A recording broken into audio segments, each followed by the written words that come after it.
हरियाणा में राज्यसभा की 2 सीटों को लेकर सियासी संग्राम छिड़ने वाला है। दरअसल बता दें आपको कि हरियाणा में आगामी वक्त में 2 राज्यसभा की सीटें खाली हो रही हैं, जिनको लेकर चुनाव की प्रक्रिया पर तमाम राजनीतिक दल अपना चिंतन मंथन करना शुरू कर चुके हैं। रणनीति बनाई जानी शुरू हो चुकी है। दरअसल बता दें आपको कि हरियाणा की 2 राज्यसभा सीटों के लिए 16 मार्च को चुनाव होगा। ऐसे में विधानसभा में जो संख्या बल नजर आता है उस पर काफी कुछ निर्भर करेगा। बता दें आपको कि इस चुनाव के लिए उम्मीदवारों को 5 मार्च तक नामांकन दाखिल करना होगा। भाजपा के 2 राज्यसभा सांसद किरण चौधरी और रामचंद्र जांगड़ा का कार्यकाल 9 अप्रैल तक समाप्त हो रहा है। वर्तमान में ये दोनों राज्यसभा की सीटें भारतीय जनता पार्टी के पास है, लेकिन कांग्रेस पार्टी को इस बार राज्यसभा में खाता खुलने की फिर से उम्मीद नजर आ रही है। दरअसल बता दें आपको कि रामचंद्र जांगड़ा और किरण चौधरी निर्विरोध सांसद बने थे। राज्यसभा के सांसद रामचंद्र जांगड़ा मार्च 2020 में राज्यसभा के सांसद बने थे। ऐसे में उनका कार्यकाल 10 अप्रैल 2020 से शुरू होकर 9 अप्रैल 2026 तक का है। वहीं निर्विरोध चुने गए सांसदों में किरण चौधरी का नाम भी शामिल है। किरण चौधरी 27 अगस्त 2024 को राज्यसभा उपचुनाव में निर्विरोध सांसद चुनी गई थी। ये सीट दीपेंद्र हुड्डा के इस्तीफे के बाद खाली हो गई थी, क्योंकि दीपेंद्र सिंह हुड्डा ने रोहतक लोकसभा सीट से सांसद बनने के बाद राज्यसभा से इस्तीफा दे दिया था। बता दें आपको कि भाजपा और कांग्रेस को इस राज्यसभा के चुनाव में एक सीट मिलने की उम्मीद नजर आ रही है। संख्या बल कुछ इसी तरीके से आंकड़े प्रदर्शित करता है। बता दें आपको कि हरियाणा में विधानसभा की कुल 90 विधानसभा सीटें हैं। ऐसे में हरियाणा विधानसभा में कुल 90 वैध मत हैं, जिनमें भाजपा के 48 वोट, कांग्रेस के 37 वोट, निर्दलीयों के 3 वोट और 2 वोट इनेलो के शामिल हैं। राज्यसभा की 2 सीटों के लिए चुनाव होने हैं और जीत का कोटा सीधे तौर पर जो फॉर्मूला है उसमें 31 विधायकों के समर्थन की आवश्यकता एक राज्यसभा सांसद को होगी। इसका मतलब यह है कि 31 विधायकों का समर्थन यदि किसी भी उम्मीदवार को मिलता है तो वो राज्यसभा में एंट्री कर जाएंगे। 31 उम्मीदवारों विधानसभा सदस्यों का कोटा होना जरूरी है राज्यसभा की सीट जीतने के लिए हरियाणा में।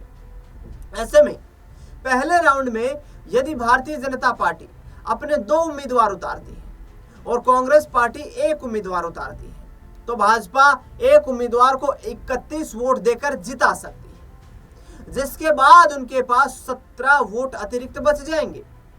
वही कांग्रेस अपने उम्मीदवार को 31 वोट देकर आसानी से जिता सकती है, जिसके बाद उनके पास 6 वोट बच जाएंगे। इस गणित के अनुसार यदि आकलन किया जाए तो 1 सीट भाजपा, दूसरी सीट कांग्रेस को लगभग पक्की मिलती हुई नजर आ रही है, जिसमें दोनों पार्टियों को 1-1 सीट मिलने की संभावना हरियाणा से राज्यसभा के लिए नजर आती है। लेकिन अब यहाँ पर बाकी जो वोट रह जाएंगे उनका क्या होगा?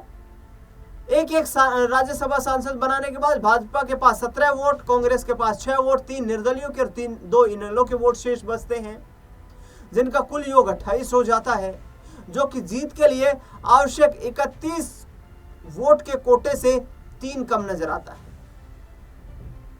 यदि निर्दलीय 3 और इनेलो के 2 विधायक भाजपा के साथ चले जाए तो भाजपा के पास 22 वोट हो जाएंगे, जो कि 31 वोट की संख्या बल से कम नजर आते हैं।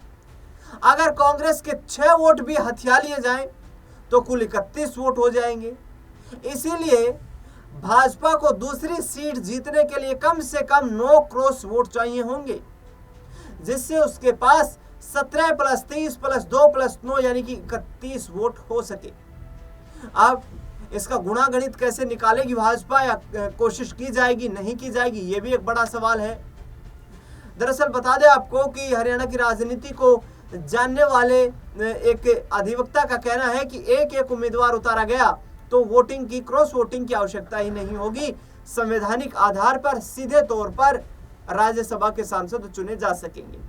संवैधानिक मामलों के जानकार अधिवक्ता हेमंत कुमार ने बताया कि भाजपा और कांग्रेस अपना एक एक उम्मीदवार चुनावी मैदान में यदि उतारती है तो वोटिंग की आवश्यकता ही नहीं होगी।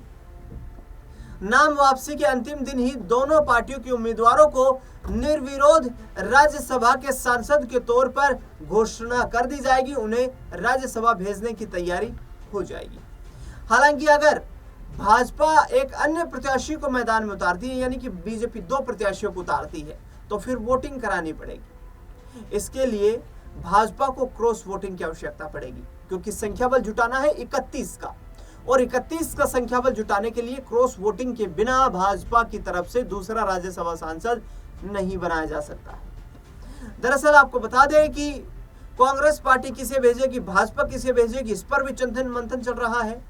कांग्रेस पार्टी में कई चेहरे हैं जिन पर जो है चर्चाएं चल रही है। इस वक्त कांग्रेस राज्यसभा सीट के लिए बाहरी चेहरों पर भी दांव लगा सकती है।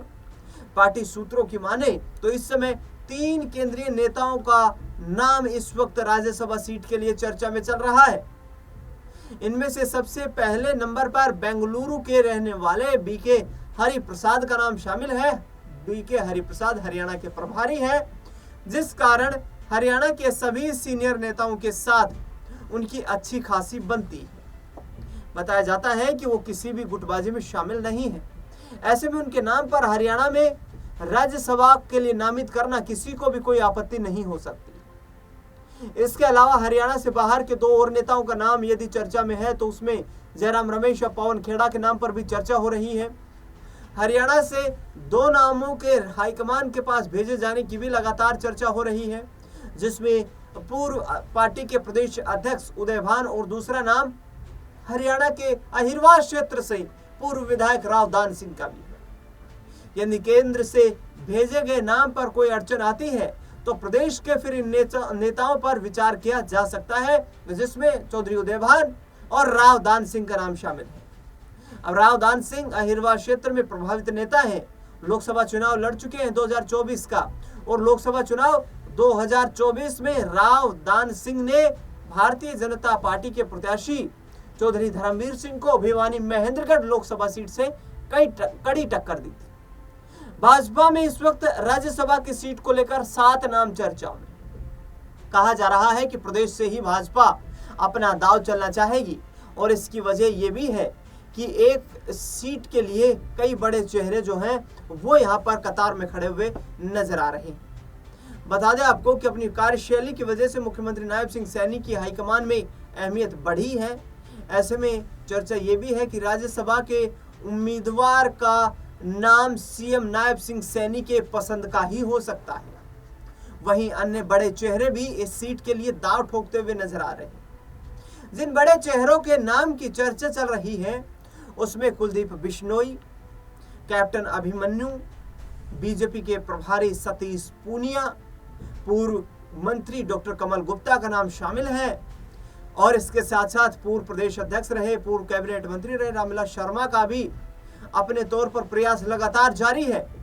इन सब के अलावा पूर्व सांसद सुनीता दुग्गल, केंद्रीय मंत्री मनोहर लाल खट्टर के चीफ मीडिया एडवाइजर रहे सुदेश कटारिया भी लगातार हाईकमान और मुख्यमंत्री नायब सिंह सैनी के साथ मुलाकात कर रहे हैं। उधर किरण चौधरी भी पूरी कोशिश में है कि उन्हें फिर से राज्यसभा के लिए दोबारा से सहमति मिलती हुई नजर आए, और देखना बेहद दिलचस्प रहेगा कि किरण चौधरी पर क्या भारतीय जनता पार्टी दोबारा से राज्यसभा में उन्हें भेजने पर विचार करती हुई नजर आती है, क्योंकि 2024 में अगस्त में ही वो राज्यसभा में एंट्री करी थी। तो ऐसे में सवाल लगातार ये उठ रहे हैं कि दोनों पार्टियों के बीच जो कड़ी टक्कर देखने को मिल रही है उसमें क्या एक एक सीट से ही दोनों पार्टियों को संतोष करना पड़ेगा, या फिर भाजपा गुणा गणित लगाने के आधार पर दूसरी राज्यसभा सीट को भी अपने पाले में करने पर विचार करेगी। दरअसल देखना दिलचस्प होगा कि राज्यसभा से आखिरकार वो कौन बड़े चेहरे दोनों पार्टियों की तरफ से एंट्री कर पाते हैं। इस खास रिपोर्ट में फिलहाल इतना।